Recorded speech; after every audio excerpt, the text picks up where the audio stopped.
Okay, so our next item up is a workshop from our environmental health department, and this will be presented by Director Jerry Oser. Welcome, Jerry. Thank you. Thanks for having me. Thank Madam you. Chair, members of the board. Yeah, I'm just here to give you a quick kind of broad overview of what environmental health is up to. I think it's kind of cliche, but I just heard somebody say it. If you're working environmental health and you don't like what you're doing, wait 5 minutes, you know, that kind of thing, and it'll change. And it is true. We definitely have, you know, our folks are all kind of generalists where they get involved in a bit of everything. And yeah, it's just constantly changing, but we'll get into that. So what is our mission here? Oh, sorry, Darcy, first slide. Our mission is to prevent environmental public health hazards. So we're not so much like just strictly on the environment. We're not strictly public health, but kind of where those two things interface. We succeed by being a responsive team that averts these hazards through education and consistent enforcement when necessary of the facilities and programs under our jurisdiction.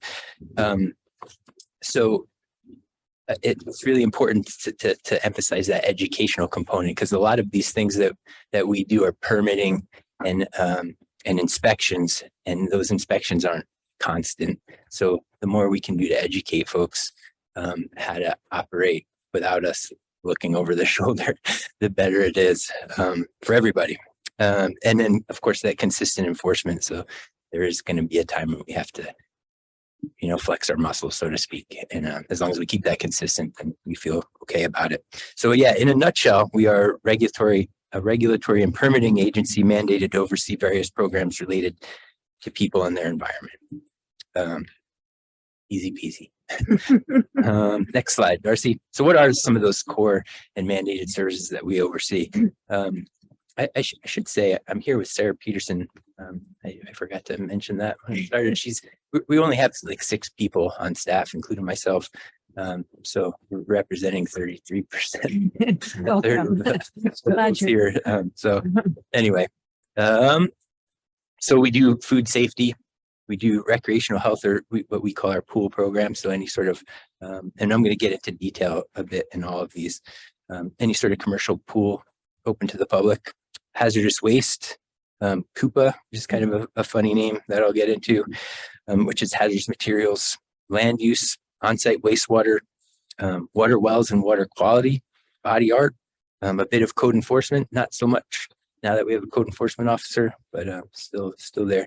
Organized camp facilities, and I'd like to throw in vector there, just because it's near and dear to my heart, even though we don't really do much vector control, hantavirus, plague, that kind of thing. Okay.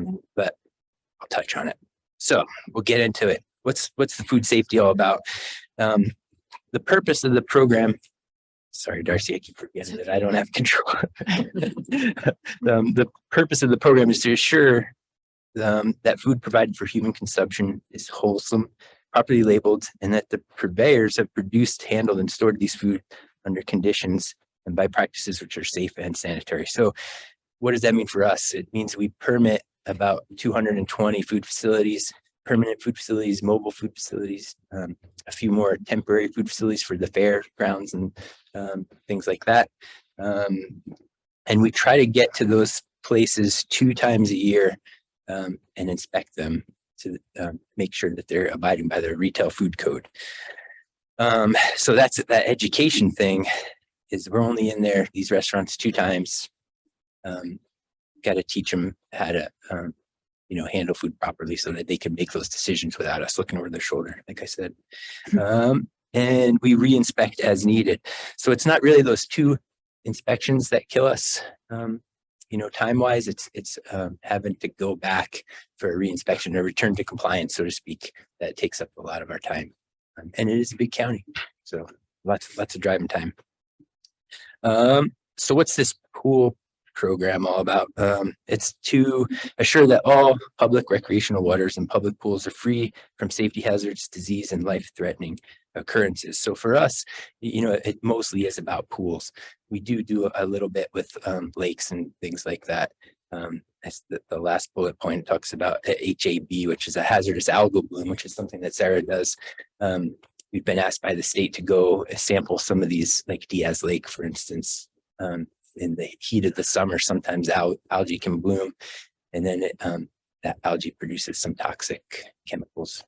And then if somebody swims in it or a dog drinks it, it could be bad. So, and then also fish advisory postings. Not that there's a lot of fish advisory postings in our pristine waters of Inyo County. Well said. Yeah, but if that ever did come up, we might be helping. So what we really do is permit 30 or more pool and spa facilities and inspect those 2 times a year, 2 times seasonally, really, for compliance with the California Pool Code. And again, and we re-inspect those as needed. The cool thing about the pool code is it's a lot less gray than the food code. Whereas if you go to a pool and doesn't have chlorine in it, well, there's not much we could do. We have to close your pool until you can get some chlorine into that thing. Whereas in a restaurant, it's a bit more, we don't have to close you necessarily if something's wrong with the retail food code. Okay.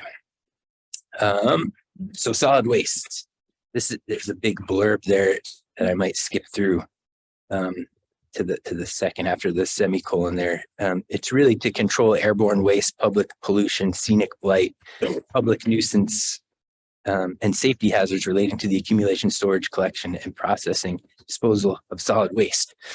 So it's kind of it's common throughout California that one county operation will kind of be overseeing another county operation. So this is one where solid waste is under public works, of course, and then we environmental health are kind of by ourselves, and we regulate the 5 active landfills in Inyo County, and also 4 transfer stations. Permit those facilities annually, inspect them monthly or quarterly, and make sure they are abiding by the state minimum standards. We're kind of overseen in this program by CalRecycle, which is the state solid waste folks. And they come in every 18 months and do inspections themselves of these same facilities.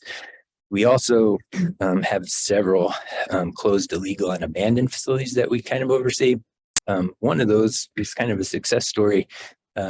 Is you might have noticed some big equipment recently out behind Brockman Lane and in North Bishop, and so that was an LADWP county-run old landfill that closed years ago, and they did a lot of work. LA did to bring that up to snuff, so to speak. So I'm very happy with that. Yeah, It's been a long time that ago. was a lot of equipment. So you're the regulator and oversight of our landfills. Yeah, which is kind of weird sometimes, Kind of weird. but you just got to do what we got to do. So here's that one that has a kind of a weird name, Koopa, the Koopa program. I think it's a weird name because I grew up playing Mario Brothers, and there's a character in Mario. Get it, but it'll always be weird to me. Okay, they got you. Okay. Yeah, so it stands for the Certified Unified Program Agency, and it really has to deal with hazardous materials in the county. And I think before Koopa was a thing, back in the early 80s and prior, like each county probably had its own rules for how to handle hazardous materials. So it made it very difficult for somebody who's kind of had a business that spread across many counties to operate if it was all different, no matter where you were. So now that it's unified in these 6 programs, things are a lot more consistent throughout the state. And so those 6 programs, and there are about 250 facilities that we regulate, permit and regulate. There's the hazardous materials business plan, which is pretty simple. If a business has a certain amount of gallons or pounds of hazardous materials, they're required to report that to the state on a database, and we just make sure that database is up to current, whatever they really do have on hand. And that comes into play with that last bullet, the California Uniform Fire Code. So the fire department has access to that database. And so if these buildings are on fire, there's some hazardous materials in there, the fire department would know about it. We also do, and Sarah is working with that. Some underground storage tanks. So all of these gas stations that we have underground, many of them have underground storage tanks containing petroleum. So making sure that those things aren't leaking all over the place. Above ground petroleum storage act, very similar to the underground storage thing, but just above ground, making sure those things aren't leaking. Accidental release prevention. So these are facilities that have big old containers of, say, cyanide, like that picture. Not that we have any of that, but anhydrous ammonia or something like that. That if that tank was to rupture, it could be a real problem. So we just oversee, make sure those things don't happen. Hazardous waste generators.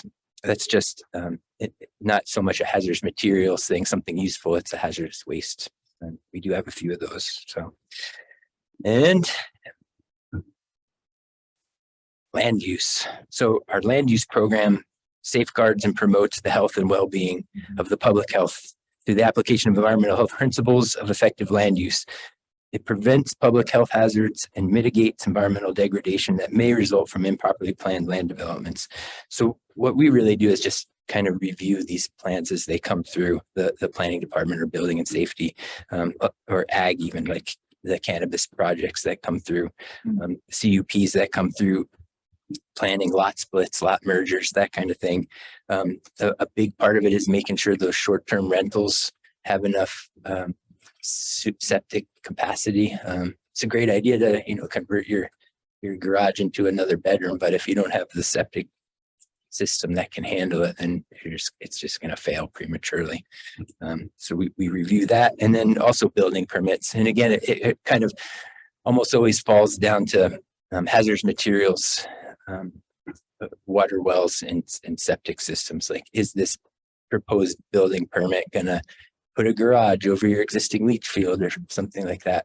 And we just want to make sure that doesn't happen. Speaking of septic systems, we do permit all on-site wastewater septic systems that are less than 10,000 gallons per day. Yes. The purpose of that program is to protect the health of the public and environment from the improper disposal of sewage from on-site sewage and greywater systems, to educate the public on the proper operation and maintenance of sewer systems, and to regulate septic haulers to assure proper disposal of septic. Lots of folks, I mean, there are just a lot of septic systems in the county, and a lot of folks, yeah, if you don't live in Bishop, Big Pine, Lone Pine, or Independence proper, like, yeah, you're on a septic probably. And those things need to be pumped every 6 to 10 years and serviced periodically. So super important. Or if you live on the Mesa, for sure, because you have an expensive, very expensive system. Yep. So yeah, we do issue permits for all new and replacement domestic on-site wastewater treatment systems. We do construction inspections and periodic LAMP updates. And what is the LAMP? That's our local area management plan, which is an approved document that we wrote, approved by Lahontan Regional Water Quality Control Board. Is kind of all things septic for Inyo County. It's our guidebook. So, and it gets updated every 5 years. We did it in 2018, so it's due this year. We'll be working on that. And you said less than 10,000 gallons. Is that? Yeah, and that like 10,000 gallons a day is quite a bit. Yeah, I think. So we get a lot. Most domestic things, lots of the commercial ones, even anything bigger than that in Lahontan wants in on the action. Yes, they do. So water quality, this is kind of like a two-part thing.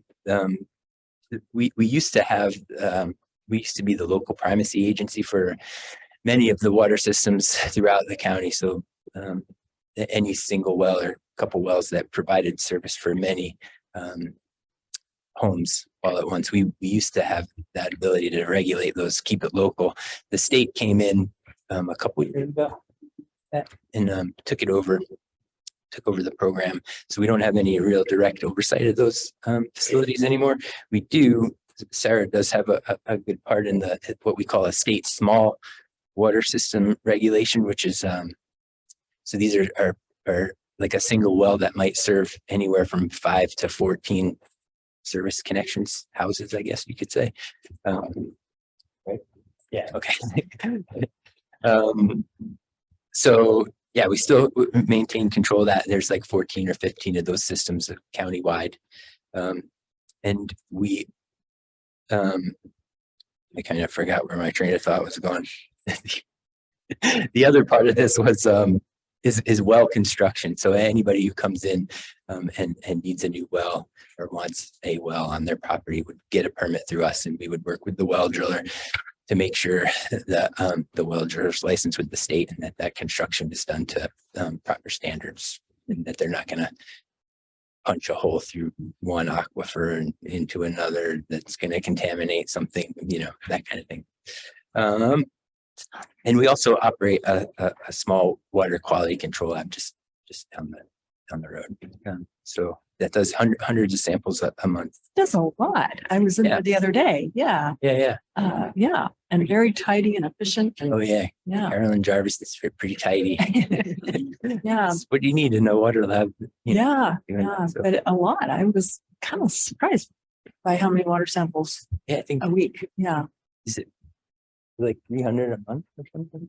Yeah. Yeah. It was at least that. Yeah. Anyway. And then this last little bit is just kind of these are very much our smaller little programs. So we do regulate body art. So any tattoo shops or any permanent cosmetic type things, we would permit and inspect those guys. It used to be a bit more difficult when all of the equipment needed to be autoclaved and that kind of thing. Everybody's using disposable needles now, so it's a bit easier. Organized camps, so anybody who wants to have kids spend the night at some sort of camp facility, we have to make sure that the food's well prepared, that the water's up to snuff, they're disposing of their wastewater properly, that kind of thing. Code enforcement, like I said, we used to do more code enforcement before we had a code enforcement officer, but we still get involved, especially in and around Bishop. And it's mostly like neighbor on neighbor dispute kind of things. Not my favorite part of the job, I have to admit, but we do what we can. And then the vector, which we used to have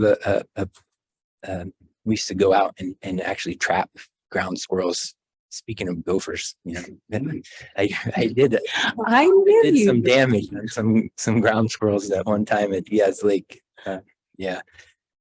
Just checking, the ground squirrels around here carry plague, somatic plague, and then the deer mice carry hanta.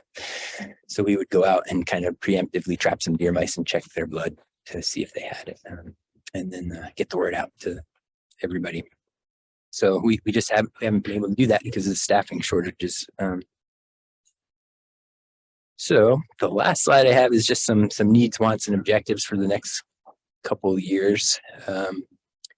My key objectives, I really like to go through our bit of the county code and just update it and make it more usable for us, make it more ministerial, less discretion. I'd love to just, if somebody asks, why can't I do that? I'd like to be like, it's spelled out exactly that in the code. That's why you can't do it. That would be great. I'd love to come up with some ways for us to measure success. It's a bit difficult to like figure out what makes a successful food program, for instance. Like, is it less violations? Is it, I don't know, less people getting sick? I have no idea. Those would be a big factor, I'm sure, but like trying to, quantify that and come up with a way. And then like base that, once we have a success measure, use that for some staffing, like how many staff is it going to take for us to figure this out? And then what's the true cost of these programs to the county? And then the biggest one is really redundancy, resiliency, and retention in our staffing. It's super hard. For whatever reason, the state mandates that we have to be, for a few of these programs, particularly body art, liquid waste, solid waste, public pools, and food safety, that you have to be a registered environmental health specialist, which is kind of a process that you go through with the California Department of Public Health. you actually apply to become a trainee. You send them your transcripts. They take a look at your college transcripts, make sure you have the proper coursework, and then they approve you to become a trainee, and then you can get hired on. Yeah, it's pretty difficult because like we have lots of seemingly qualified people that come in for these jobs that we fly, and then they can't get a trainee thing because they're missing something like microbiology with a lab. And then, it just makes it harder being in a small rural county that doesn't really have a college that provides microbiology with a lab. And so then those people are just out of luck and they can't get a job with us. So, like finding these people and retaining these people and then kind of cross-training these people into everything that we do. So if we do lose somebody, we're not stuck. And then it's just some budget discussions. It would be super cool. And I've talked to Nate about it, having some sort of environmental health software solution. And that was kind of interdepartmental integration, like it's like planning and building and safety and environmental health were kind of all in the same loop. Things wouldn't get missed in this permitting process. I'd love to move toward paperless permitting and inspecting. Like, I think it would be amazing if we could use little iPads to do our inspections on and then just email folks that their inspection. It's one thing that we have, we have septic and well permits going way to back to the 60s. And we have kept it all. Nothing is digital. And it's just taking up a lot of space that all the Coupa permits from way back of all the different kind of hazardous materials facilities, particular addresses have been, it's a lot of paper. And if we could figure out a way to digitize that effectively and have it searchable, that would be amazing. But that's really all I have. So if anybody has any questions. With regards to Coupa, is there special licensing registration that need to be had for that over and above the registered environmental health? Coupa is a different one. So you do not need to be an REHS for that. The thing is that, like, if I was to go that route, like I wouldn't be able to make them a generalist, so to speak. Like they would just be kind of shoehorned into the Coupa program. And like being able to do a food inspection at the same time you do, say, an underground storage tank, so you could get you can get the restaurant that's at the gas station, and you can get the gas station. Yeah, that's huge. Get double thing. Double bang for the buck. That's cross the bang for the buck. Yeah, cross training. Any other questions? I appreciate you guys have been responsive to constituents' questions and ask requests for help and assistance across the far reaches of this. I trying to keep track of food establishments out here. Scope has just shown me, and then also well drilling, Charleston View, just it's really challenging, and I know you guys do a really good job and are always responsive. When I'm asking some question, I'll see it roving somewhere. And we'll ask you to, if you know about it or what's going on. But so I think a couple of years ago we were way behind on our food inspection certificates. Inspections maybe were done, but the certificates were way behind, and I was always getting complaints about that. And it seems like I haven't heard word. So they're doing the inspections and giving them a piece of paper, I think. Yeah, and I have to say, Jen Mills, who I introduced a couple of weeks ago to your board, is doing an outstanding job with getting those things out. So very grateful for that. Yeah. Well, and the idea of getting people cross-trained so that it's going to be cool, food established, and well, septic tank or whatever, when you go out, when you're traveling all day, you get 3 or 4 hours to get somewhere. It just seems like it's a thing to make sure you got people trained. And so, yeah, I will say that over the last years, we've been using some really challenging times, water systems and water systems in particular. I guess it's going good with the state in charge. I don't know. Yeah, Sarah, do you want to jump in for a second? Sure, I will say. Come on up to the, Yeah. yeah, thank you. Come on. So much. So I will say that we've received word recently that we do have a new district that's been established by the Division of Drinking Water. It's the new District 27 Mojave. So that will kind of be our new Inyo County represented district versus the old DDW District 13. So far, it seems like it's beginning to work a little bit more effectively. We still occasionally do have folks reach out, but it seems like things are starting to become figured out. So it'll be a work in progress, especially with the transition to the new district, but things seem to be going, at least from our perspective, in a direction that's positive. That's good. And then Jerry was on the call the other night with Healer Water, being taken over by the contractor, basically taking over Healer Water system. And as it turns out, this is the first time they've ever done this in the state. We thought this was like something they did. Brand new. And it's taken almost 2 years for that to happen. 3 years. Upwards of 2 to 3 years. Yeah. It's experimental. It's going to be really interesting to see where that leads.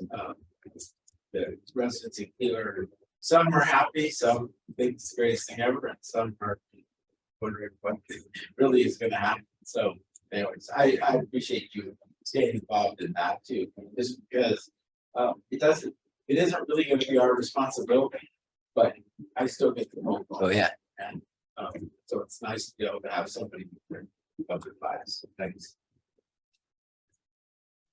I got a question, Jerry. Sure. So on this, the REHS requirement for microbiology, so is that, are there any courses that people don't have? I feel like the microbiology with a lab is the one that gets missed the most. And it CDPH won't accept the online lab if there is really, I think there is such a thing, but and so you have to have that in-person thing. So like you can even get into the trainee program, and then on the letter that they send you, yeah, you can be a trainee, but you have to do these classes before you could become a registered environmental health specialist. And we just don't even have a way to do that really. Yeah, I'm wondering if talking with Sarah Costoff, there's some way that, yeah, I mean, maybe it's offered at Ridgecrest, because because it seems a shame to lose all of the focus. right. Yeah, I'll make a point of that. Yeah, I'm on the foundation. Oh, yeah. Okay, Yeah. let's do it. Okay. So do you have any liaison with federal agencies, like with permittees? Do you provide like drinking water oversight for federal agency permittees, like Forest Service permittees? Oh, yeah. We'll go to Trout Camp. Oh yeah. That's one of our organized camp facilities up in the Golden Trout Wilderness. Yeah. Well, there's other permittees as well, resorts, pack stations. I was just wondering how that went for you guys. Sarah, would you chime in? Sarah's my water guru. Okay. So back in the day when we did have our local primacy agency program, our drinking water program, we did actually have, is my understanding, some sort of agreement where we were kind of allowed to act as the safe drinking water regulator over some of our federal partners. Since we've kind of moved from that LPA program and DDW has come in, it's my understanding that if they are a public water system, DDW has that oversight. So that's the drinking water side of things. As far as the well drilling side of things, that gets a little bit more complicated, but it's kind of been a good neighbor operating system for some time where they still elect to go through our permitting process, but they don't necessarily have to. Got it. Thank you for that. Yes, I get those questions from time to time.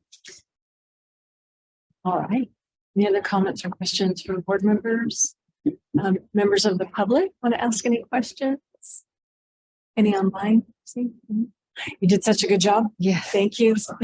Appreciate you guys and appreciate the time you take to answer all of our questions. You bet. And Anytime. thank you. Small but mighty. Yeah. Yeah. Good luck with that. Thank you.